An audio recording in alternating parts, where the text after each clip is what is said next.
अब हाम्रो अर्थतन्त्र कसरी अघि बढ्ला होइन कि कसरी पछाडि हट्ला भनेर प्रश्न गर्ने बेला आयो। हेर्नुहोस्, तपाईँ लकडाउनमा अघिल्लो आर्थिक वर्षमै चालु वर्षको बजेटले धेरै काम गर्न सकेका छैन, उपलब्धि दिन सकेका छैन, कोरोनाबाट प्रभावित व्यक्तिहरूको जागिर फेरि दिन सकेका छैन, उद्योगहरूलाई फेरि ट्र्याकमा ल्याउन सकेको छैन, मान्छेले ब्याङ्कको ब्याज तिर्न नसकेर अहिले पनि त्यो अवस्था रहेको छ। ब्याङ्कहरू चाहिँ हामी ब्याङ्कको धितो लिलामी गर्छौँ भनिरहेछ, उद्योग व्यवसायहरू नगर बाबा भनेर भनिराखेका छन् होइन। विदेशबाट चाहिँ नि लाखौँ मान्छे 6-7 लाख मान्छे फर्किन्छन् भनेको केही फर्किसके, जाने क्रम घटेर गएको छ। विदेशमा काम पाउने ठाउँमा पनि के छ भने उनीहरूको पनि अर्थतन्त्र धराशायी भएको छ, हुनुपर्ने कामहरू भएका छैनन्। त्यसले गर्दा अहिले विदेशमा उनीहरूले न माग छ न हाम्रो मान्छे जान सकेको छ। त्यसकारण सर्वपक्षीय सबै ठाउँमा यसको प्रभाव जुन पर्यो हो, त्यो प्रभावको सन्दर्भमा समयमै मूल्याङ्कन नगर्न सकेको हुनाले हाम्रो अर्थतन्त्र के भयो, नकारात्मक भयो। 14-15 लाख मान्छेहरूले रोजगारी गुमाए है। तपाईको पनि पैसा दिनुपर्ने मिडियाले दिन सकेन होला भने जति, तपाईहरुलाई पनि पारिश्रमिक या त दिनै सकेन या त अब त मेरो तलब बढ्छ भनेर बस्नु भएको थियो, बढेन। प्रभाव त पर्यो सबै ठाउँमा हैन। अब पर्यटन क्षेत्र चाहिँ धराशायी नै भयो, ट्राभल इन्डस्ट्री धराशायी नै भएको छ। अब यो परिप्रेक्ष्यमा अहिले तपाईले भन्नुभएको लकडाउनको जुन अहिले आयो, यो लकडाउन भन्दा निषेधाज्ञा भयो। लकडाउन भनेको चाहिँ हाम्रो कानुनले लकडाउन चिन्दैन क्या। र अलिअलि पालिस अर्थ समितिमा मैले के भनेको छु, यहाँहरू चाहिँ कानुन बनाउनुहुन्छ, सरकारले लकडाउन गरे भन्छ, नेपालको कुन कानुनले लकडाउनलाई चिन्छ भनेको थिएँ मैले। अहिले तपाईहरुले हेर्नुहुन्छ निषेधाज्ञा भन्ने शब्द बढी प्रयोग गरेको छ हो। त्यसकारण म कानुनको पनि विद्यार्थी भएको, लामो समयसम्म कानुनमा पनि पढाएको, अर्थशास्त्रको पनि विद्यार्थी भएको, व्यवस्थापनको पनि विद्यार्थी भएको दृष्टिकोणले हेर्दाखेरि अब हाम्रो व्यवस्थापन पनि चौपट भयो, व्यवसायको व्यवस्थापन पनि चौपट भएको छ, व्यवसायको आर्थिक चाहिँ हैसियत पनि चौपट भएको छ हैन। र कानुनहरू पनि हाम्रा कमजोर हुँदै गएको अवस्था छ। यो अवस्थामा अहिले चाहिँ जुन खालको निषेधाज्ञा लागू भएको छ, यसले हाम्रो अर्थतन्त्रलाई पछाडि घचेट्छ। भन्नुको अर्थ हामीले जुन खालका लक्ष्यहरू ल्याएका छौँ, सरकारको लक्ष्य के छ भन्दा समृद्धि ल्याउँछु, नेपालीलाई सुखी बनाउँछु, 2030 सम्ममा त मध्यम आय भएको राष्ट्र बनाउँछु, गरिब कोही हुँदैनन्, $5000 आम्दानी पुग्छ अब के अरे आउँदो के अरे 10 वर्षमा भनेर घोषणापत्रमा अहिलेको सरकारले लेखेको थियो। 3 वर्ष कट्यो, अब 7 वर्षमा $5000 पुग्ला, पुग्ने रहेछ भने पनि अब नपुग्ने भन्ने अवस्था आयो। मध्यम आएको राष्ट्रमा नजान सक्ने भयौँ। हिजोको भन्दा हाम्रो $1085 पुग्यो भनेर भनेको प्रति व्यक्ति आयो, अहिले 1039 मा झर्यो है। अब यो सबैले गर्दाखेरि तपाईको अर्थतन्त्रका अवयवहरू, अर्थतन्त्रका क्षेत्र र उपक्षेत्रहरू कमजोर जर्जर हुने र धेरै मान्छेहरू भोकमरीमा पर्ने सम्भावना छ। तपाईको बजेट भनेको सरकारको आर्थिक समुन्नतिको अन्तिम औजार हो। अन्तिम औजार किन भन्या भने तपाई पढ्नु पनि हुन्छ, लेख्नु पनि हुन्छ, मनको कुरा व्यक्त कहाँबाट गर्नुहुन्छ भन्दा कलमबाट व्यक्त गर्नुहुन्छ। त्यो कलमले लेखेपछि तपाईको जाँच राम्रो भयो भएन भने त्यो कलमले व्यक्त गरिदिन्छ है कि हैन। कलमलाई आउनु पर्यो, अथवा अहिले कम्प्युटर चलाएर कम्प्युटरमा, तर त्यो कलम भनेकै नै बजेट हो। तपाईले संविधानमा जतिसुकै उत्तम कुरा लेख्नुहोस्, जति सुन्दर कुरा लेख्नुहोस्, जति आवधिक योजनाहरू पञ्चवर्षीय योजना छ हैन, विकास योजना छ, रणनीतिक योजना छ। कृषिमा हामी 25 वर्षको रणनीतिक योजना, 15 वर्ष रणनीतिक योजना ल्याएका छौँ। सिँचाइका नीतिहरू छन्, सिँचाइका कार्यक्रम छन्, क्षेत्रगत कार्यक्रम छन्, क्षेत्रीय नीति छन्। तर ती सबै कुरा चाहिँ हासिल गर्नको लागि अन्तिम औजार, अन्तिम उपकरण भनेको बजेट हो। बजेट भनेको त्यो सरकारको सरोकारको विषय मात्रै होइन। बजेट भनेको पैसाको सरोकारको विषय मात्रै होइन। बजेट भनेको नीति पनि हो। बजेट भनेको कार्यक्रम पनि हो। बजेट भनेको चाहिँ तपाईको चाहिँ नि पैसा पनि हो, आम्दानी पनि हो, खर्च पनि हो, व्यय पनि हो र ऋण दायित्व पनि हो। अब तपाईले बजेट उत्तम बनाउनुभयो, वैज्ञानिक ढङ्गले बनाउनुभयो, ठिक ढङ्गले बजेट विनियोजन गर्नुभयो, ठिक राजस्व ठिक मात्रामा उठाउँछु भनेर भन्नुभयो भनेदेखि के हुन्छ? त्यसले तपाईलाई सही दिशामा अर्थतन्त्रलाई लैजान्छ अनि निजी क्षेत्रलाई पनि त्यसैले तान्ने हो। अब 1 रुपैयाँको चाहिँ नि सरकारले खर्च गर्यो खास गरी विकास निर्माणको काममा भने, अनि पुँजी निर्माण गर्ने काममा भने निजी क्षेत्रले 3-4 रुपैयाँ फेरि खर्च गरिदिन्छ। उदाहरणको लागि म एउटा भनिदिन्छु तपाईलाई। एउटा कुनै ठाउँमा बीचमा खोलो थियो, नदी थियो, नदी पार गर्न सकिन्थ्यो, पल्लो छेउ चाहिँ दुर्गम थियो। सरकारले 10 करोड लगाएर त्यो पुल बनाइदियो भने निजी क्षेत्रले के गर्छ? अब त पुल बन्यो, पल्लो उतापट्टि पारीपट्टि अब के हुन थाल्छ? स्कुल खुल्न थाल्छन्, उद्योगहरू चल्न थाल्छन्, कृषि फार्महरू चल्न थाल्छन्, हो कि हैन? निजी क्षेत्रले आफ्नो काम त्यहाँ सुरु गरिदिन्छ। 10 करोडमा त सरकारले पुल बनाइदिएको थियो, पारी जान पाउनासाथ निजी क्षेत्रले के गर्छ? 40 करोड खर्च गरिदिन्छ। अनि हो त्यो 40 करोडले के तपाईलाई सहयोग गर्छ भन्दा नयाँ मान्छेलाई रोजगारी सिर्जना गरिदिन्छ, उत्पादन गरिदिन्छ, कृषि उत्पादन बढाइदिन्छ, औद्योगिक उत्पादन बढाइदिन्छ, हैन? त्यसकारणले गर्दाखेरि त्यो कुरालाई निर्देशित कसले गर्छ भन्दा बजेट गर्ने हो। अब तपाईले आफैले भन्नुभयो अघि प्रश्न गर्दाखेरि 9 महिना भयो बजेट कति खर्च भयो भन्दाखेरि 30% पनि पुगेन। त्यो कुन बजेट भन्दा पुँजीगत बजेट, विकास निर्माण गर्नुपर्ने बजेट, सम्पत्ति सिर्जना गर्नुपर्ने बजेट, पूर्वाधार निर्माण गर्नुपर्ने बजेट। 76-77 मा नेपाल सरकारले सार्वजनिक निर्माणमा कति खर्च गरेछ भन्दा 148 अर्ब, 1 खर्ब 148 अर्ब है। बजेट बनाउने 1474 को के अरे 1532 अर्बको, यसपालि 1400, अघिल्लो साल 1532 अर्बको हो हैन? तर खर्च गर्दाखेरि खास खर्च गर्न पर्ने ठाउँमा 2 खर्ब पनि नगर्ने। अब तपाईले अघिल्लो साल 3 वर्षको खर्च 3टा त अहिले हामी कहाँ अर्थतन्त्रलाई तपाईले बलियो बनाउनलाई, जस्तो ज्योतिष शास्त्रमा नवग्रह भन्छ नि, अर्थशास्त्रमा नि 9वटा ग्रह भनौँ अथवा 9वटा बहुत महत्त्वपूर्ण क्षेत्र छन्, महत्त्वपूर्ण साझेदार छन्, महत्त्वपूर्ण सरोकारवालाहरू छन्। अहिले हामी सङ्घीय संरचनामा छौँ हो। सङ्घीय संरचनामा हाम्रा कतिवटा सरकार छन्? 61 वटा सरकार छन्। एउटा केन्द्रीय सरकार अथवा सङ्घीय सरकार छ, 7 वटा प्रदेश सरकार छन्, 753 वटा स्थानीय सरकार छन्। त्यो 61 वटा सरकारले कत्रो बजेट बनाएछन् भनेर हेरेको अघिल्लो साल 2283 अर्बको, जम्मा 22 खर्बको 23 खर्बको बनाए। हेर्नुहोस्, 23 खर्बको बनाइसकेपछि खर्च कति गरे भन्दा 23 खर्बबाट 15 खर्ब खर्च गरे चान्चु। 3टा सरकारले, 3 तहका सरकारले। त्यसमध्ये त्यो खर्च गरे मध्ये तपाईलाई थाहा छ नि, अहिले स्थानीय तह र प्रदेशसित पैसा आफै सबै हुँदैन नि, कसले दिनु पर्यो? सङ्घले दिन्छ। केन्द्र भनेको सङ्घले, सङ्घीय सरकारले के बापत दिन्छ? विभिन्न खालका अनुदान दिन्छ, राजस्व उठाएर बाँडफाँड गरेर दिन्छ, हो कि हैन? हो, त्यसरी दिएको पैसा सङ्घले आफ्नो बजेटमा चाहिँ दिएको खर्चमा हाल्छ। अनि त्यो प्रदेश सरकारहरूले पनि त्यसैबाट बजेट बनाउँछन्। प्रदेश सरकारले पनि फेरि केही पैसा फेरि त्यसै गरी अनुदानको रूपमा स्थानीयलाई दिन्छ। अनि दोहोरो भयो कि भएन?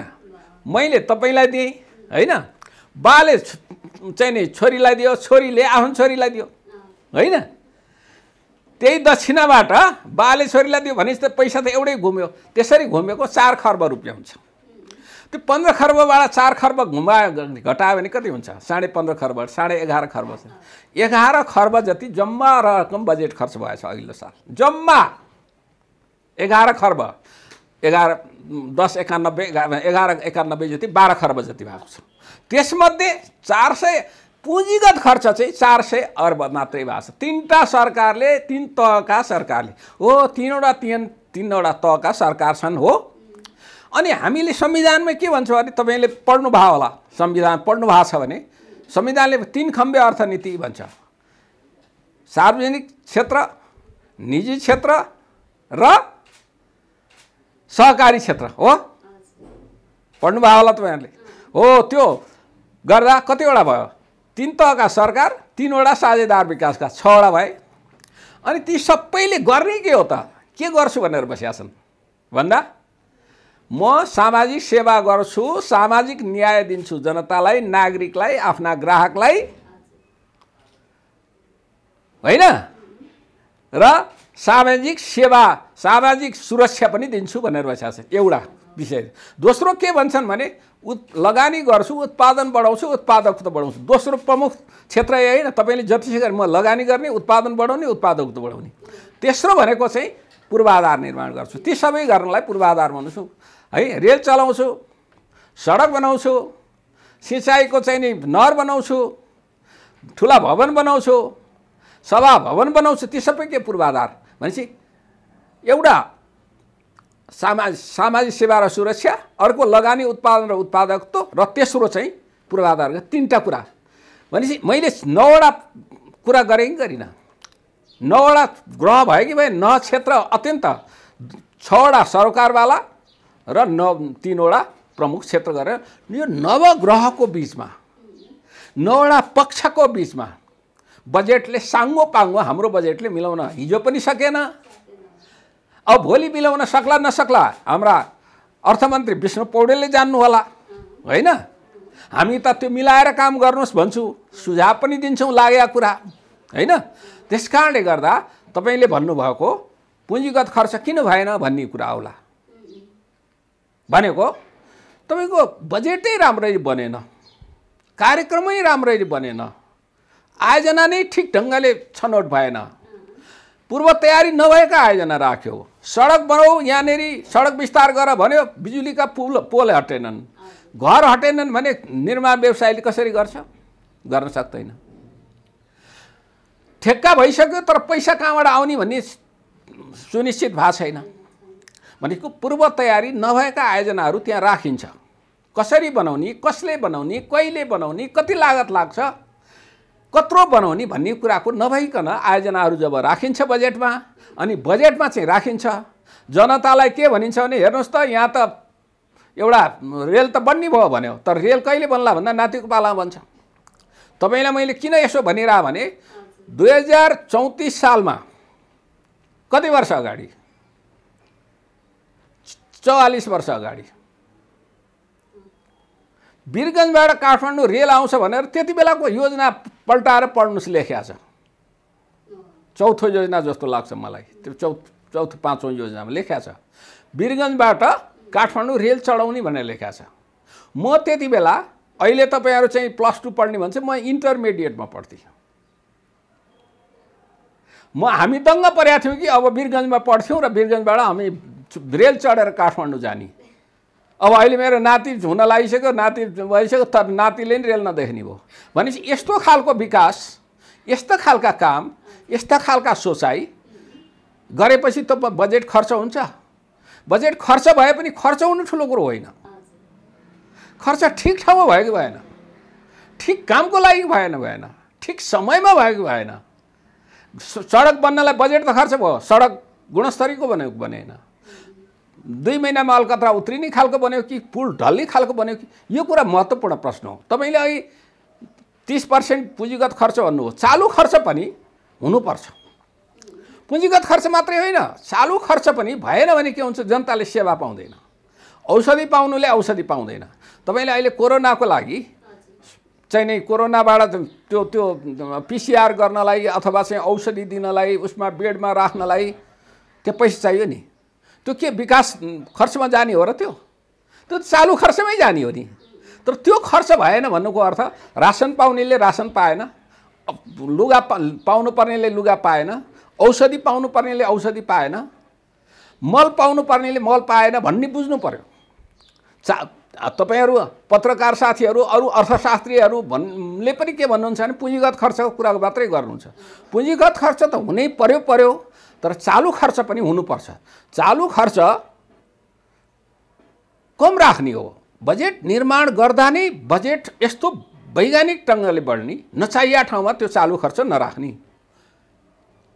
सवारी साधनको पेट्रोल कति खर्च गर्ने भनेपछि यति लिटरमा यति पैसाको दरले अहिले मूल्य यति छ, भोलि यति मूल्य होला, यति लिटर पेट्रोल भन्दा बढी खर्च नगर्ने। नयाँ सवारी साधन यसपालि नकिन्ने, मर्मतमा गर्नलाई पनि त्यो ढंगले गर्ने। ट्राभल गर्दा जथाभावी नगर्ने, त्यहाँनेरि खर्च बचाएर बजेट राख्ने हो। तर बजेट जब राख्नुहुन्छ वैज्ञानिक ढंगले हो भने आवश्यकता भएको ठाउँमा राख्ने हो। चालु पुँजी पनि चाहिन्छ।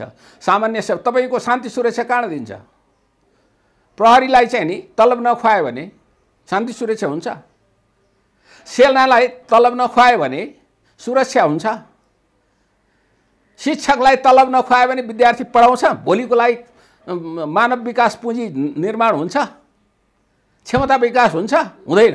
त्यसैले त्यहाँ नि पैसा त राख्नु पर्यो। त्यो चालु पुँजी नै हो, तर त्यो पनि खर्च हुनु पर्यो, ठिक ढंगले खर्च हुनु पर्यो, ठिक ठाउँमा खर्च हुनु पर्यो, नत्र सेवा पाउँदैन मान्छेले, हैन?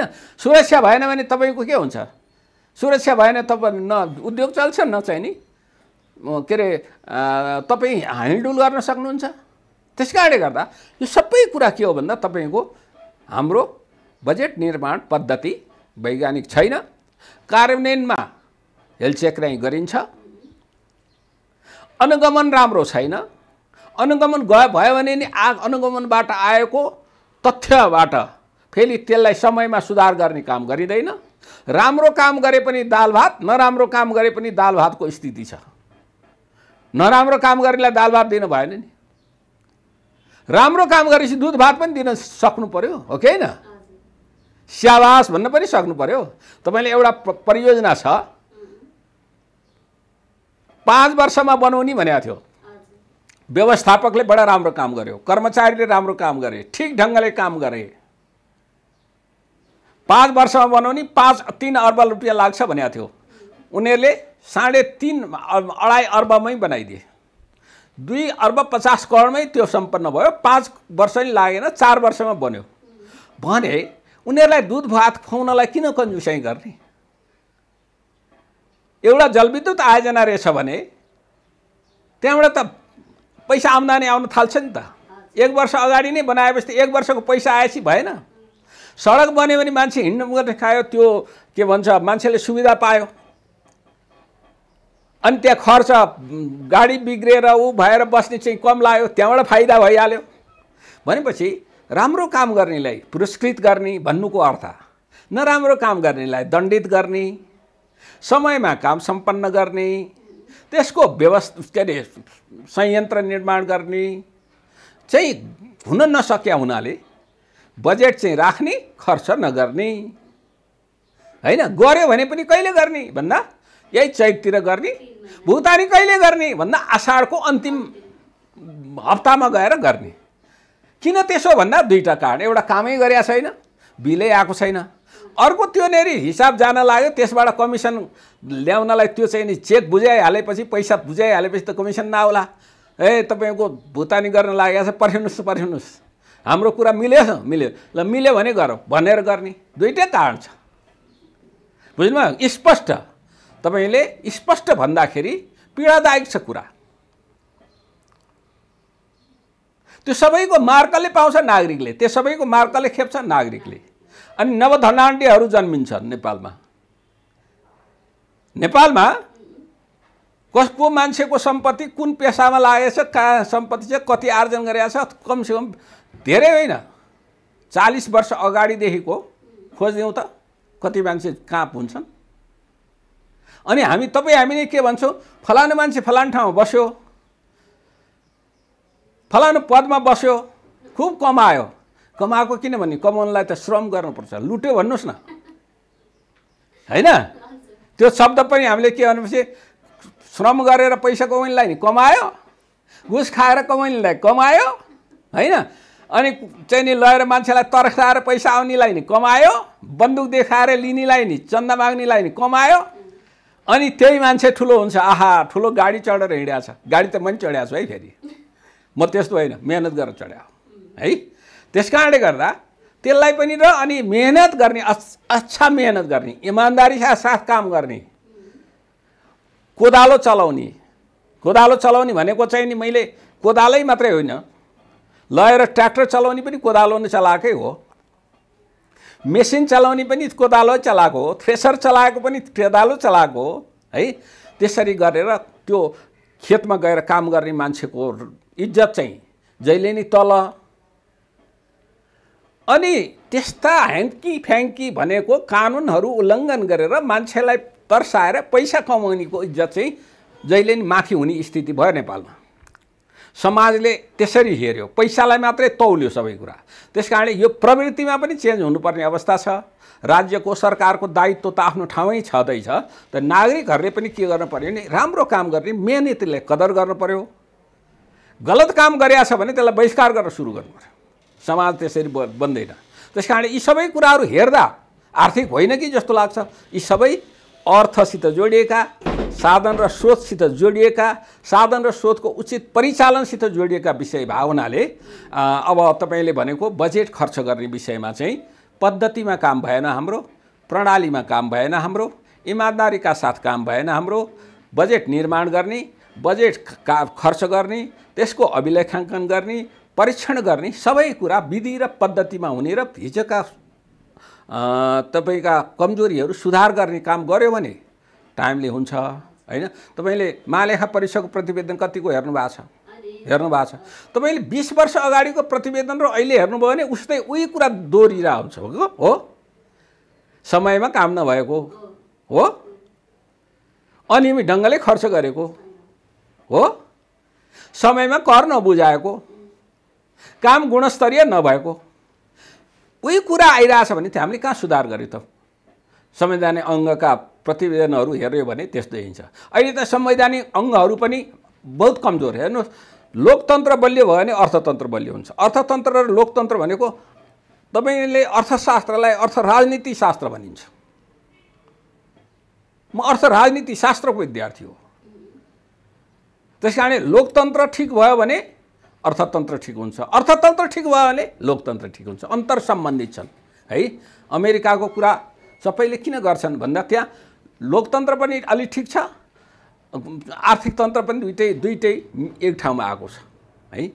त्यसकारणले हामी कहाँ यो ढङ्गले सुधार गर्नुपर्ने गुन्जाइस छ।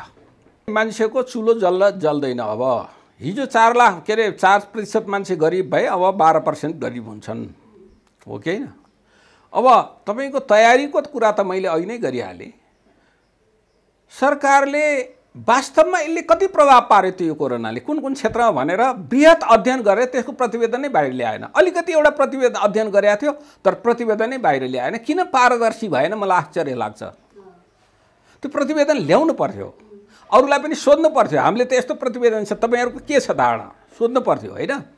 अब त्यही कारणले गर्दा यसपालिको चालु आर्थिक वर्षको बजेट आउँदाखेरि त्यो अध्ययन नगरिकन ल्याइएको हुनाले तपाईको बजेट वक्तव्यहरू पढ्नुभयो भने, कार्यक्रमहरू पढ्नुभयो भने शब्दमा चाहिँ बडा राम्ररी लेख्या छ, कोरोनाले यस्तो गर्यो उस्तो गर्यो, तर त्यसलाई प्राथमिकतामा, कार्यक्रमलाई प्राथमिकतामा राखिएन।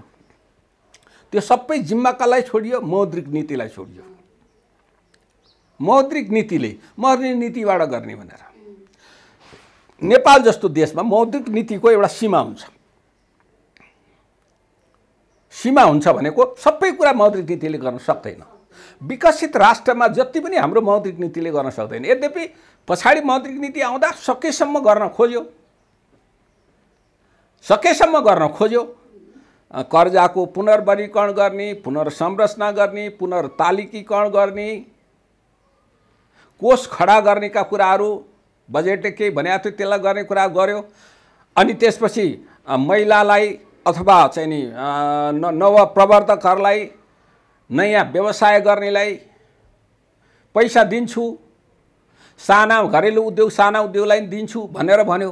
तर त्यसको लागि प्रक्रियालाई सरल बनाएन। केहीले लिए अलिकति जान्ने सुन्नेले त लिएछ, सबै आम मान्छेमा त्यो पुग्न सकेको छैन। त्यो सीमित मात्रामा मात्रै गएको छ। त्यसको कारण के हुन्छ भने हेर्नुहोस्, तपाईँहरूले थाहा पाइराख्नुपर्छ, नेपालमा सरकारले बजेटमा धेरै कुरा ल्याउन खोज्छ, कहिलेकाहीँ राख्छ पनि, तर त्यो राखेको कुरा नम्बर 1 त राखेको कुरा नै आम जनता खास पाउनुपर्नेले थाहा नै पाउँदैन, पाउनुपर्ने लक्षित वर्गले थाहा नै पाउँदैन। अब थाहा पायो मानुस, अहिले अलिकति मिडिया छ उ छ, यो मिडिया पनि के हो भने हामी काठमाडौँमा बस्या हुनाले सबैले थाहा पाए होला भन्ने छ, त्यस्तो होइन। कुना कन्दरामा सबैलाई त्यति उपलब्ध छैन। मोबाइल बनाएको छौँ, भाइबर चलाएको छ भनेको छौँ यसको, तर कुना कन्दरामा सबैलाई त्यो छैन। हिजोको भन्दा चाहिँ छ, फेरि 10 वर्ष अगाडि भन्दा छ। उनीहरूले थाहा नै पाउँदै बल्ल थाहा पाए, ए बजेटमा यस्तो कुरा आयो है भने।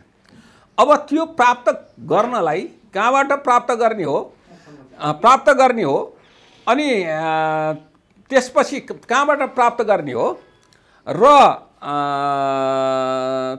प्राप्त गर्दाखेरिको प्रक्रिया के हो भन्ने कुरा नै थाहा पाउँदैन उनीहरूले, बुझ्नुभयो नि त।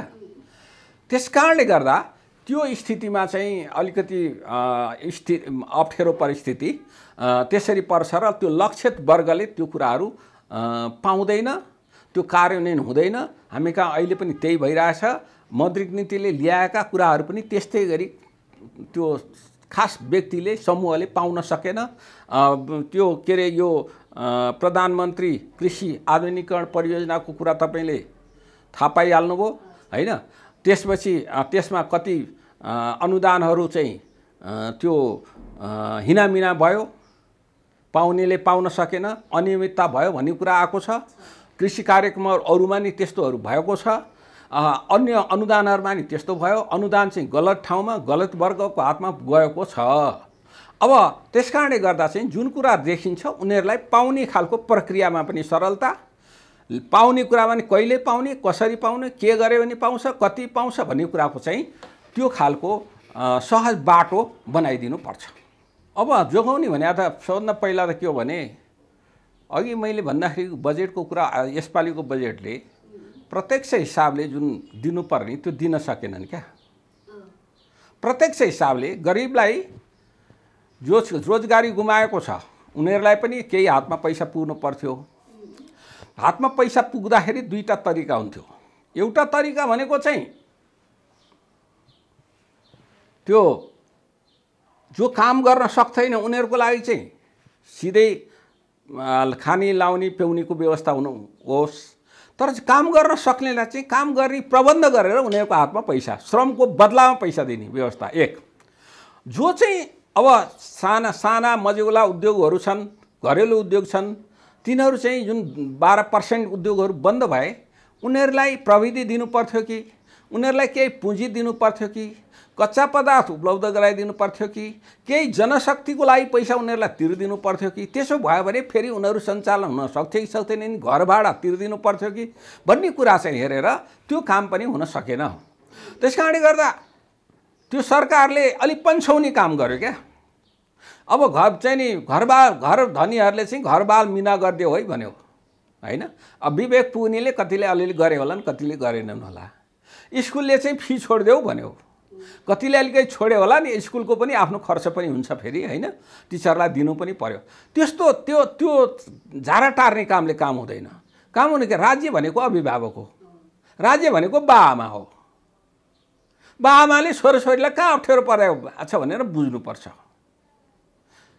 होइन। छोराछोरी बुहारीलाई कहाँनिर अप्ठ्यारो परेको छ भनेर त्यो अभिभावकले बुझ्नुपर्छ। अभिभावकको अप्ठ्यारो पनि फेरि परिवारले अथवा जनताले बुझ्नुपर्छ। पहिलो काम चाहिँ सरकारले जनताको अप्ठ्यारो बुझेर एउटा चाहिँ जीवन जोगाउनलाई, अर्को व्यवसाय जोगाउनलाई दुई खालका कार्यक्रम ल्याउनु पर्थ्यो।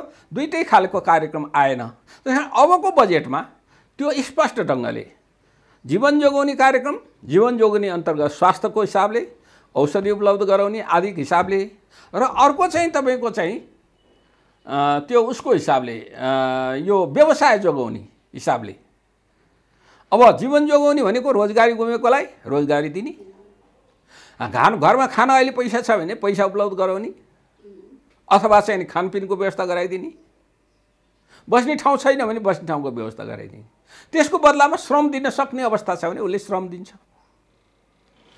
अब स्वास्थ्यमा चाहिँ तपाईँको जाँच परीक्षण आदि छ भनेदेखि त्यो व्यवस्था गरिदिनु पर्यो। त्यस कारणले जीवन जोगाउने भने एउटा स्वास्थ्यको दृष्टिकोणले, एउटा रोजगारीको दृष्टिकोणले दुईटै ढङ्गले जीवन जोगाइदिनु पर्ने। अर्को व्यवसाय भनेको चाहिँ बन्द भएका व्यवसायलाई पुनरुत्थान गर्नको लागि र कमजोर भएका व्यवसायलाई चलायमान बनाउनको लागि यसरी छुट्याएर ल्याउनु पर्यो। अमेरिकामा पनि त्यसरी ल्यायो, अरू देशहरूले नि ल्याएर अरू देशले आफ्नो ऋणको पर्वाह नगरिकन विश्वमा अहिलेसम्म नभएको हिसाबले ऋण ल्याछ राष्ट्रहरूले। भोलि तिरौँला जनतालाई अप्ठ्यारो पर्या बेला भनेर है झन्डै $5 ट्रिलियन अमेरिकाले आफ्नो त्यो प्याकेज अन्तर्गत 5 ट्रिलियन जति जम्मा गरेर ल्यायो। $5 ट्रिलियन भनेको 5,000 अर्ब डलर। ठिक छ, अमेरिका जस्तो त हामी धनी त छैनौँ, तर हाम्रो हैसियत अनुसार के अरे 1532 अर्बको बजेट ल्याएको थियो। 1111 भनेपछि 400 अर्ब अरू खर्च गर्न सकिन्थ्यो होला नि त, होइन? बजेटभित्र त त्यसलाई रकमान्तर गर्नुपर्छ भने रकमान्तर गर्न सकिन्थ्यो। पूरक बजेट ल्याउन पूरक बजेट ल्याउन सकिन्थ्यो। त्यो उपायहरू धेरै हुन्छन् हेर्नुहोस्। तर उपाय के हुन्छ भने तपाईँले जब म यो गर्न सक्छु गर्छु भन्ने हुन्छ अनि मात्रै त्यो उपायले काम गर्छ। अब अहिलेको बजेट नितान्त भिन्न हुन्छ। नितान्त किन भिन्न हुन्छ भन्दा एकातिर चाहिँ तपाईँको राजस्वको अवस्था पनि कमजोर भएको छ, आम्दानीको अवस्था पनि कमजोर भएको छ। विदेशबाट थुप्रै मान्छेहरू चाहिँ आएका छन् र आउने क्रम जारी छ। विदेश जाने क्रम घटेको अवस्था छ। कोभिडको कारणले गर्दा मान्छेको स्वास्थ्य जोखिममा परेको छ। उद्योग व्यवसाय जोखिममा परेका छन्। त्यसकारणले गर्दा पहिला यी कुरालाई प्राथमिकतामा राखेर बजेटको विनियोजन गर्नुपर्छ र बाँकी रह्यो भने बाँकी रहेको बजेटबाट साधनबाट हिजो हामीले अगाडि सारेका आयोजनाहरू त्यसमध्ये पनि अत्यन्त आवश्यक, अत्यन्त चाहिँ नि राष्ट्रिय अर्थतन्त्रसित जोडिएका, सामाजिक विकाससँग जोडिएका आयोजनाहरू र कार्यक्रमलाई बजेट राख्नुपर्छ। सामाजिक सुरक्षाका क्षेत्रहरूलाई चाहिँ अलिकति विस्तारित ढङ्गले लानुपर्छ। नयाँ आयोजनाहरू चाहिँ थप्नु हुँदैन। तीनटा तहका सरकारको बीचमा समन्वय भएको छैन। मुख्यमन्त्रीहरू जहिले भेट भयो भने प्रधानमन्त्रीसित त्यही कुरा कराएको म सुन्छु। तीनटा तहको सरकारको बीचमा समन्वय हुने खालको मेकानिजम जहाँनेरि कानुन छैन भने कानुन बनाउनु पर्यो। जनशक्ति पुगेको छैन भने जनशक्ति समायोजन गरिदिनु पर्यो। त्यो कुरा बजेटले बोल्नुपर्छ। त्यसको लागि बजेट व्यवस्थापन गरिदिनुपर्छ र अब काम गर्दाखेरि खास गरी जनताको छेउमा पुगेर गर्ने काम चाहिँ स्थानीय तह मार्फत गराउनु पर्ने हुनाले स्थानीय तहको क्षमता अभिवृद्धि गर्ने, संस्थागत क्षमता अभिवृद्धि गर्ने, प्राविधिक क्षमता अभिवृद्धि गर्ने, वित्तीय क्षमता अभिवृद्धि गर्ने, जनशक्तिको क्षमता विस्तार गर्ने गरेर स्थानीय तह चाहिँ नजिकको सरकार भएको हुनाले, ढोकाको सरकार भएको हुनाले स्थानीय सरकारबाट शिक्षा, स्वास्थ्य, सुरक्षा, अन्य सामाजिक सेवाका कुराहरू जुन छन्, खानेपानी जस्ता कुराहरू छन् र रोजगारीका कृषि भयो, साना तथा घरेलु उद्योगका कुराहरू छन्, यस्ता कुराहरू चाहिँ स्थानीय तहको माध्यमबाट गराउने किसिमले अगाडि बढ्नुपर्छ। Budget should be fair not populist. Fair भनेको चाहिँ न्याय दिने खालको बजेट आउनुपर्छ, भोट माग्ने खालको बजेट होइन। न्याय दिने भनेको अघि मैले भने कुन वर्गलाई कहाँनेरि अप्ठ्यारो परेको छ अहिले त्यो वर्गलाई हेरेर, लक्षित वर्गलाई हेरेर कुन तहमा अप्ठ्यारो परेको छ, कुन तहबाट काम गराउनु पर्ने छ, शिक्षामा छ कि स्वास्थ्यमा छ कि कृषिमा छ कि उद्योगमा छ, त्यो कुराहरू हेरेर अन्य पूर्वाधार निर्माणमा छ कि सिँचाइका परियोजनाहरू भयो भने मान्छेले किसानले खेती गर्छन् र मान्छेले काम पनि पाउँछन्, उत्पादन पनि बढ्छ, आयात पनि प्रतिस्थापन हुन्छ, सब भयो भने निर्यात हुन्छ कि यी कुराहरू हेरेर बजेट चाहिँ फेयर हुनु पर्यो, पपुलिस्ट हुनु भएन। अब तपाईले भन्नुभयो कुरा त पपुलिस्ट सुनिन्छ, हामी कहाँ नेपालमा पपुलिस्ट कुरा गर्नलाई त सबै जान्ने गरे त छ, तर पपुलिस्ट बजेट ल्यायो भने के हुन्छ भने साधन र स्रोत चाहिँ नि त्यो पपुलिस्ट कुरामा जान्छ, जसले उत्पादन दिँदैन, जसले रोजगारी सिर्जना गर्दैन, त्यसलाई म्यानिपुलेसन हुन्छ। त्यस कारणले गर्दा बजेट फियर आउनु पर्यो। पोपुलिस्ट बजेट बनाउन आयो भने त्यो सरकारको पनि भोलिको दिन त्यो सरकार पोपुलिस्ट हुँदैन। पोपुलिस्ट बनाएर अहिलेको जनता बुझ्ने छ, हामीलाई फकाउने तिमी, हामीलाई ललिपप दिएको भनेर बुझ्छ अहिलेको जनताले। मलाई घरमा ल्याएर चाहिँ नि साडी बाँड्ने होइन, साडी बाँडेर चाहिँ साडी बाँड्दा त चाहिँ नि धोती बाँड्ने, साडी बाँड्यो, सुट बाँड्यो भने हेर्दा त बडा पपुलिस्ट होला। जनताले त्यो राख्छ लिएर राख्ला, तर भोट चाहिँ अर्कोलाई दिन्छ। यो सरकार काम नलाग्ने छ।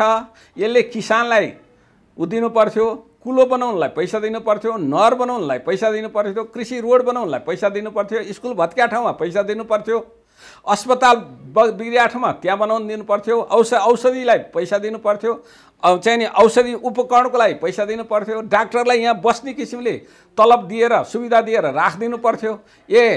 हामीलाई चाहिँ धोती बाँड्ने, कुर्ता बाँड्ने भन्छ।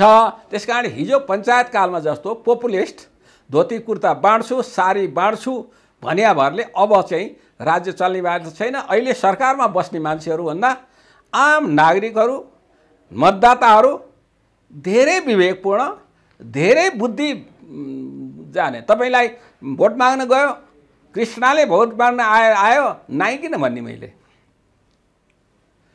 उहाँले भोट माग्न आए नाइ किन भन्ने, भोट त म आफ्नो ठाउँमा दिइहाल्छु नि।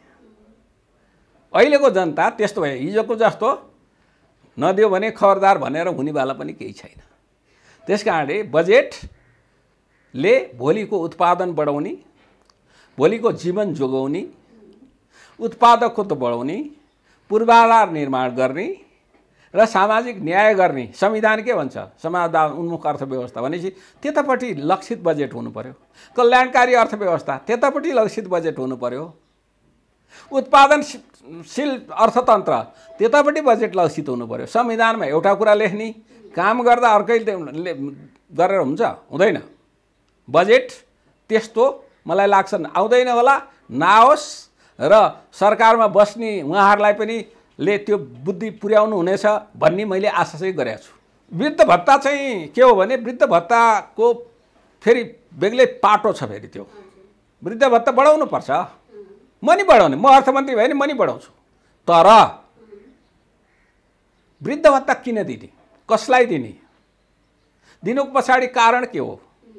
जीवनस्तर उकास्न दिने हो कि, मर्यादा राख्न दिने हो कि, सम्झिनलाई दिने हो कि? छोराछोरी आउँदा, छोरी बिहा गरेर गएको छोरी आउँदा एउटा कोसेली बाबाआमालाई ल्याइदियो भने बाबाआमा चाहिँ के हुन्छ, बाबाआमालाई त्यतिले चल्ने त होइन।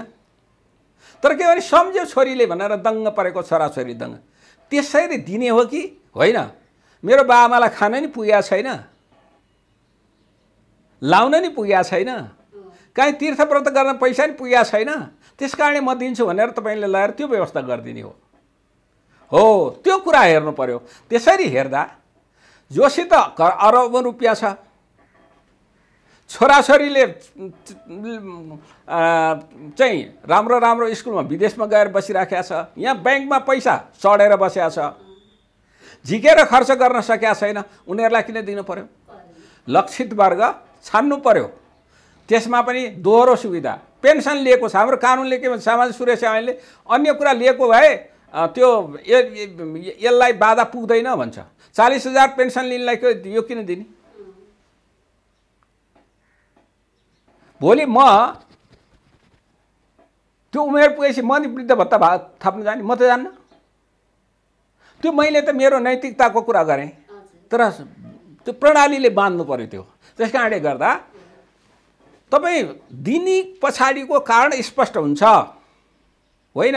जीवनस्तर एउटा न्यूनतम जीवनस्तरको लागि, जीवन चक्र चलाउनको लागि दिने भन्ने हो भने चाहिँ 5,000 होइन 7,000 पुर्याउनुपर्छ। तर त्यसरी पुर्याउँदाखेरि कसलाई दिने हो त भनेर छान्यो भने अहिलेको 32 लाख 12 लाखमा झर्छ। अनि तपाईँले पैसा पुग्दैन। पैसा किन पुग्दैन? पैसा पुग्छ, जथाभावी बाँड्नु भएपछि पैसा पुग्दैन। युनिभर्सल थ्योरी भन्छ त्यसलाई। युनिभर्सल थ्योरीमा गयो भने पैसा बुझ्दैन। जो 70 वर्ष पुग्यो, जो 60 वर्ष पुग्यो, जो एकल महिला छ भन्छ, जसले लाखौं रुपियाँ कमाइराखेको छ, एकल त एकल हो, घरमा नि पैसा छ, एकल महिला भएर किन दिनु पर्यो? दलित छ 60 वर्ष पुग्यो भने कुनै दलित हो, दलितमा अधिकांश दलित चाहिँ नि को हालत खराब छ अरूको तुलनामा, तर कोही कोही दलित त धनीमनी पनि त होला नि, मन्त्री भएका दलित पनि छन् नि, उनीहरूलाई किन चाहियो भनेपछि वर्ग हेरेर दिनु पर्यो क्या। अन्य मुलुकमा दिने नै त्यो वर्ग हेरेर हो। जसले निडी भनेको जसलाई आवश्यक छ उसलाई दिने हो, आवश्यक नहुनेलाई दिने होइन। सबैलाई टाँसेको उनीहरूले नपुग्ने कुरा आएको, जसलाई चाहिने हो उसलाई मात्रै दियो भने पुग्छ, बुझ्नु भएन? आवश्यक कुरा अहिले कोभिडबाट यस्तो अप्ठ्यारो परेमा नयाँ कार्यक्रम राख्नु परेन? नयाँ कार्यक्रम, अनावश्यक नयाँ कार्यक्रम नराख न। ठुला परियोजना भनेर चाहिँ नि एउटा परियोजना, रेलको परियोजना अलपत्र परेको छ, सडकको परियोजना अलपत्र परेको छ, सिँचाइको परियोजना त्यही ठाउँमा अलपत्र परेको छ भने त्यसमा नयाँ कार्यक्रम नराख। जब अहिले कोभिडले यत्रो प्रभाव पारेको छ, मान्छेको चाहिँ नि जीवन उठीबास भएको छ, चुलो जलेको छैन, उद्योग सखाप भएको छ, ब्याङ्कको ऋण तिरेको छैन भने त्यहाँनिर नयाँ कार्यक्रम ल्याउनु परेन? कोभिडबाट पुनरुत्थान गर्नको लागि व्यवसायलाई पुनरुत्थान गर्ने कार्यक्रम भनेर नयाँ ल्याउनु परेन? त्यस कारण दुनियाँ पनि के भन्छ भने नयाँ कार्यक्रम नल्याउनु भने सरकारले गजब भन्यो भने कहाँ गजब भन्यो? नयाँ कार्यक्रम ल्याउने तर आवश्यक क्षेत्रमा ल्याउने। हिजोको जस्तो चाहिँ नि उही के अरे बिरालो बाँध्ने किसिमले नयाँ कार्यक्रम नल्याउने भने भए उसले ठिक हो, होइन नयाँ कार्यक्रम ल्याउँदैन भने यो सरकारले गर्छ के? मान्छेको जीवन जोगाउनलाई, रोजगारी जोगाउनलाई, रोजगारीमा फर्काउनलाई, व्यवसायको पुनरुत्थान गर्नलाई, बन्द भएका व्यवसायलाई पुनर्जीवित गर्नलाई नयाँ कार्यक्रम ल्याउनु पर्यो। अहिले त्यस नयाँ कार्यक्रम नल्याएको हुनाले त जनताले केही पाएन। त्यस कारण तपाईँहरू चाहिँ नि मिडियाको साथीहरूले नि सरकारले यसमा दङ्ग पर्नु भएन कि, त्यहाँ विश्लेषण गर्नु पर्यो। नयाँ कार्यक्रम नल्याउने होइन, ल्याऊ तर उपयुक्त क्षेत्रमा, उपयुक्त प्राथमिकताको क्षेत्रमा ल्याऊ। हिजोका कार्यक्रम नचाहिएको छ भने बरु पुनरावलोकन गर, बन्द गर। योजनाहरू नचाहिएको छ भने बन्द गर अथवा स्थगित गर। त्यही त विडम्बना छ। यो सरकारबाट त व्यापक बजेट खर्च हुन्छ भन्ने थियो। अब सरकार चाहिँ नयाँ, सरकार चाहिँ बलियो, तर काम गर्ने शैली चाहिँ पुरानै भयो क्या। त्यस कारणले यो सरकारले बजेट खर्च गर्न सकेन। प्रविधि उही नै प्रयोग गर्यो, कार्यशैली उही नै प्रयोग गर्यो, सोचाइ उही नै राख्यो। सरकार मात्रै बलियो र नयाँ भयो। त्यो सरकार नयाँ आएपछि सोचाइ पनि नयाँ लिएर आउनु पर्थ्यो, कार्यशैली पनि नयाँ लिएर आउनु पर्थ्यो, त्यो खरिद सम्बन्धी प्रक्रियालाई छोट्याउनु पर्थ्यो। हिजो तपाईँले 3 दिन गाडी चढेर टेन्डर हाल्न जानु पर्थ्यो, आज त्यस्तो पर्दैन नि। ई बिडिङ गर्न सकिन्छ भने त समय बच्यो कि बचेन? भनेपछि ती कुराहरू छोट्याउनु पर्थ्यो कि पर्दैन थियो? यी बिडिङ गर्ने कुरा, बिडिङ गरिसकेपछि यसको मूल्याङ्कन गर्ने कुरा, मूल्याङ्कन गरिसकेपछि अवार्ड गर्ने भनेको चाहिँ नि ठेक्का दिने कुरा, सम्झौता गर्ने कुरामा समय छट्याएर ल्याएर अनि तिमीले हिजो गरेका काम अब प्रविधि प्रयोग गर। हिजो मान्छेले मात्रै गर्दाखेरि चाहिँ नि 7 दिन लाग्थ्यो भने अब बेसिन प्रयोग गरेपछि 2 दिनमा गर्न सक्छौ भनेर दिन सक्नु पर्यो नि त। काम चाहिँ पुरानो शैलीमै भयो, व्यवहार पुरानो शैलीकै भयो, सोचाइ पुरानो शैलीकै भयो। सरकार चाहिँ नयाँ आयो, बलियो देखेर आयो, त्यस कारणले काम भएन। बजेट फेयर हुनुपर्छ, पपुलिस्ट हुनु हुँदैन। फेयर इन द सेन्समा पनि त्यो फेयर उपयुक्त हुनु पर्यो, न्यायोचित हुनु पर्यो। भने चाहिँ के भने बजेटको आकार बढाएर मात्रै हुने होइन, बजेटको प्रभावकारिता बढाउनु पर्यो। तपाईँले हिजो 100 रुपियाँमा कुनै काम गर्नुभएको थियो तर चुहावट 40 रुपियाँ थियो भनेपछि कतिको काम भएको थियो? 100 रुपियाँमा बजेट राख्नुहुन्थ्यो, चुहावट 40 रुपियाँ हुन्थ्यो, 60 रुपियाँ लगाएर काम गर्नुहुन्थ्यो भने 60 लगाएर काम गर्नुहुन्थ्यो भने अब चुहावट 20 गर्नुभयो भने, चुहावटलाई 20 मा झार्नुभयो भने के हुन्छ त? 80 ले काम पुग्यो नि। बजेट आकार त बढाउनु परेन, बुझ्नुभयो नि त? त्यसकारणले बजेटको आकार बढाउनेलाई पुरुषार्थ मानिँदैन। बजेटको प्रभावकारिता, बढेको गुणस्तरीयता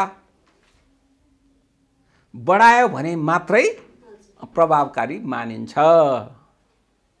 सम्भावित विकल्प भनेको चाहिँ तपाईको के हो भने अब सबभन्दा पहिला त अहिलेको अर्थतन्त्रको सही ढङ्गले मूल्याङ्कन गर्नु पर्यो, सामाजिक क्षेत्रको सही ढङ्गले मूल्याङ्कन गर्नु पर्यो, जनशक्ति क्षेत्रको सही ढङ्गले मूल्याङ्कन गर्नु पर्यो।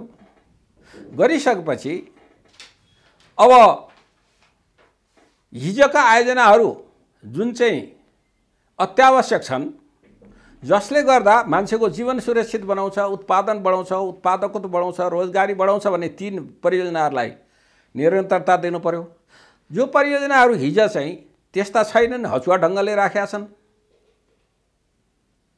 स्रोत सुनिश्चित छैन भने ती परियोजनाहरू हटाइदिनु पर्यो हैन। र काम गर्दाखेरि काम कार्य जिम्मेवारी लिएर तालिका बनाएर यो दिनमा यो काम गर्ने भनेर 365 दिनकै कार्यतालिका बनाउनु पर्यो। र कुनै दिनै कुनै काम गर्न सकिएन भने दोस्रो दिनमा तेस्रो दिनमा त्यसको क्षतिपूर्ति फेरि भइसक्नु पर्यो। यो 3 महिनामा समीक्षा होइन, हप्ता हप्तामा समीक्षा हुनुपर्छ। कामको समीक्षा म हरेक दिन बेलुका मेरो कामको समीक्षा गर्छु, अनि मैले भन्छु कि यहाँ मैले आज यति गर्न थियो, गर्न सकिनँ, अथवा मैले बढी गरेको छु, भोलि मलाई अलिकति समय छ भनेपछि तपाईँ 3 महिनामा यसो चाहिँ नि औपचारिक चाहिँ छलफल गर्यो, अनि जस्ता तस्तै अनि राष्ट्रिय समस्या समाधान समितिको प्रतिवेदन हेऱ्यो भने 4 वर्षदेखि एउटै कुरा आएको छ। त्यस कारणले गर्दा काम गर्दाखेरि समयलाई पालना गर्नुपर्छ। सबभन्दा ठुलो विकल्प त्यही हो। इमानदारिता राख्नुपर्छ, सबभन्दा ठुलो विकल्प त्यही हो। विवेक राख्नुपर्छ, सबभन्दा ठुलो विकल्प त्यही हो। यो प्रश्न गहन प्रश्न छ। हेर्नुहोस्, यो प्रश्न के हो भने अहिले सरकारले के भन्छ, हामीले अघि नै चर्चा गऱ्यौँ, आर्थिक वृद्धि नकारात्मक छ, रोजगारी गुमेको छ, आय गुमेको छ, व्यवसायहरू बन्द भएका छन्, आयात बढाउन सकेका छैन, निर्यात धेरै बढाउन सकेका छैनौँ। त्यो पनि खास वस्तु, त्यो पनि अरूले गरेको, अन्य देशले गरेको नीतिको कारणले थोरै बढिया देखिन्छ, त्यो उल्लेखनीय छैन हैन। आयातलाई हामीले धेरै प्रतिस्थापन गर्न सकेका छैनौँ भने अर्कातिर के सूचकहरू तपाईँको शोधनान्तर स्थिति राम्रो छ, वैदेशिक मुद्रा हामीसित बढी धेरै सञ्चित छ, पुँजी बजार माथि गएको छ भनेर भनेका छौँ। त्यो सबै कारण के हो भन्दा विप्रेषण हो। विप्रेषणले पैसा आयो, यहाँ देखियो, त्यही विप्रेषणको पैसा यहाँ अलि दिन बस्यो, फेरि गयो, त्यहाँबाट आयात गऱ्यौँ हामीले, त्यसले राजस्व आयो होइन। राजस्वको 65% राजस्व, 60-65% राजस्व चाहिँ या त भन्सारबाट आएको छ, या त बाहिरबाट आउँदाखेरिको मूल्यवृद्धि कर आएको छ, या त अन्तशुल्क आएको छ बाहिरबाट पैठारी हुँदाखेरिको। अनि हाम्रो राजस्वको आधार चाहिँ या त उपभोग छ या त पैठारी छ। हाम्रो राजस्वको आधार, ट्याक्सको आधार आम्दानी छैन, उत्पादन छैन, सम्पत्ति छैन। त्यसकारणले गर्दा हाम्रो राजस्वको चाहिँ जुन स्रोत छ त्यो दिगो छैन, भरपर्दो छैन। त्यसकारणले गर्दा जब विप्रेषण घट्न थाल्छ, मान्छेहरू जाने क्रम घटिराखेको छ, 75%ले रिपोर्टिङ हेर्दाखेरि आउने क्रम बढी नै राखेको छ। झन् अहिले लकडाउनले गर्दाखेरि यो उसले गर्दा भारतमा पनि महामारी फैल्यो, त्यहाँबाट पनि मान्छे आइराखेका छन् भनेपछि अब रेमिटेन्स आउने कुराहरू कम हुन थाल्छ। मान्छेहरू धेरै यहाँ जम्मा भयो भने आइसकेपछि के हुन्छ, उनीहरूले काम हुँदैन, त्यसले रुल अफ लमा पनि प्रभाव पार्न थाल्छ। मान्छेले विदेशबाट गएपछि यहाँ परिवारलाई ल्याएर सहरमा राखेर पढाएका छन् छोराछोरी, त्यो पढ्न सक्दैनन्, नपढेपछि उनीहरूको भविष्य गन्जागोल हुन जान्छ, मान्छेको मनस्थिति खराब हुन जान्छ, परिवारमा झगडा हुन थाल्छ होइन हो। त्यो सबैको प्रभाव के हुन्छ भने अर्थतन्त्रमा देखिन्छ, उत्पादनमा देखिन्छ, रोजगारीमा देखिन्छ। र अनि तपाईँको चाहिँ नि आज सकारात्मक भएका सूचकहरू नकारात्मकतर्फ जान्छ। अब हेर्नुहोस्, सही ट्र्याकमा ल्याउन त धेरै लाग्दैन, सक्यो भने त 2-4 महिनामै आउँछ। तर काम गर्ने शैली चाहिँ मा परिवर्तन गर्नुपर्छ, सोचमा परिवर्तन गर्नुपर्छ। दण्ड र पुरस्कारमा आधारित कार्यव्यवस्था लागू गर्नुपर्छ। र काम गर्दाखेरि मेरो मान्छे होइन कि राम्रो मान्छे, योग्य मान्छे, क्षमतावान मान्छे, इमानदार मान्छे, निष्ठावान मान्छे खोज्ने प्रवृत्ति हुनुपर्छ। हाम्रा पोलिटिकल पार्टीहरू नातावाद, कृपावाद, पैसावादमा लागेका छन्। त्यसकारण त्यो प्रवृत्ति अन्त गर्यो भने यो कुरालाई उलटपुलट गर्न सकिन्छ। 2-4 महिनामै उलटपुलट गर्न सकिन्छ। भिजन स्पष्ट नभएर, कुन तहको सरकारले के काम गर्ने कुरा भन्ने कुरा स्पष्ट नभएर, केन्द्रमा बसेको केन्द्रीय सरकारको मानसिकता पुरातनवादी भएर सबै कुरा बाहिर छोड्नै नचाहने, सबै मैले मात्रै जाने छु भन्ने भएर, अनि साना साना परियोजनाहरू पनि हाल्ने र अनि एउटा परियोजनामा प्रदेशले पनि पैसा हाल्छ, केन्द्रले पनि पैसा हाल्छ र स्थानीय तहले नि हाल्छ। पावर भएको ठाउँमा 3 ठाउँबाट पैसा जान्छ, जसलाई हामीले डुप्लिकेसन भन्छौँ। आदि कारणले गर्दाखेरि चाहिँ यो के छ भने दोहोरो पनि भएको छ, कुनै गर्नुपर्ने काम छुटेको छ, काम गर्ने कुरामा छैन। अब हामीले वित्तीय अनुशासन कायम गर्न सकेका छैनौँ। अख्तियार दुरुपयोग आएको रिपोर्ट हेर्नुभयो भने स्थानीय तहमा कतिपय ठाउँमा कति भ्रष्टाचार पनि भएको छ। बजेट पढे बापत पैसा लिएका छन्, आफ्नै ढङ्गले स्रोत के छ मेरो नहेरिकन भत्ता बढाएका छन्। कतिले आफूले चढ्ने गाडी चाहिँ एम्बुलेन्स बनाएर पनि दिएका छन्, राम्रो काम पनि गरेका छन्। तर यो कुरालाई राम्रो काम, असल काम गर्ने कोसबाट अरूले सिक्नु पर्यो। सङ्घीय सरकारले त्यसको अनुगमन गरेर एउटा सहजीकरण गरिदिनु पर्यो। राम्रो काम गरेको प्रचार प्रसार गरिदिनु पर्यो। नराम्रो काम गरेकोलाई चाहिँ कानुनबाट दण्डित हुने खालको व्यवस्था चाहिँ संवैधानिक अङ्गहरू मार्फत गरिएको छ। त्यसको चाहिँ काम उनीहरूले अब अख्तियार दुरुपयोग छ अनुसन्धान आयोग छ भने अख्तियारले हेर्नु पर्यो, महालेखा परीक्षकले हेर्नु पर्यो, लोकसेवा आयोगले हेर्नु पर्यो, होइन? सम्बन्धित निकायहरू त छन् नि त, उनीहरूले त्यो कुरा त्यही ढङ्गले हेरिदिनु पर्यो। संवैधानिक निकायहरू पनि अहिले त साँच्चै भन्यो भने कमजोर देखिया छन्। संवैधानिक निकायहरू कमजोर हुनुको अर्थ लोकतन्त्र कमजोर हुन्छ। लोकतन्त्र कमजोर हुनुको अर्थ अर्थतन्त्र कमजोर हुन्छ। साधन र स्रोतको समुचित व्यवस्थापन हुँदैन, समुचित चाहिँ नि ढङ्गले उपयोग हुँदैन, स्रोतको दुरुपयोग हुन्छ। 100 रुपियाँ लगायो भने 20 रुपियाँ मात्रै सम्बन्धित ठाउँमा खर्च भएको छ, 80 रुपियाँ नोक्सान भएर जान्छ। त्यसकारण यी सबै कुरामा चाहिँ सुधार हुनुपर्छ र सङ्घीयताको मर्म बुझेर सङ्घीयता अनुसार काम गर्न तीनटै तहका सरकारले सिक्नुपर्छ। अहिले मैले सबै दिएको सुझाव त हो नि सरकारलाई, होइन? सरकारलाई मैले के भने चाहिँ बजेट ठुलो आकारको बनाउनेपट्टि नलाग, बजेट गुणस्तरीय बनाऊ, प्रभावकारी बनाऊ, सुस्त बनाऊ, साधन र स्रोत अनुकूल बनाऊ, प्राथमिकता निर्धारण गर्दा अहिलेको परिस्थितिको मूल्याङ्कन गरेर निर्धारण गर। ठुला परियोजना हिजोको जस्तै गरी अध्ययन नगरिकन तयारी नभएका योजनाहरू समावेश नगर। कार्यक्रम नयाँ पनि ल्याऊ, तर अहिलेको आवश्यकता अनुसार जीवन जोगाउनलाई, व्यवसाय जोगाउनलाई नयाँ कार्यक्रम पनि ल्याऊ। तर थोत्रा कार्यक्रम छन् है, हिजोका कार्यक्रमलाई छोडिदेऊ। तीनटा तहका सरकारले आपसमा मिलेर समन्वय राखेर काम गर। तल्लो तहको सरकारको क्षमता वृद्धि गरौ, कर्मचारीलाई अनुशासनमा राख र दण्ड र पुरस्कारमा आधारित कार्यव्यवस्था लागू गर भनेर भन्छु म।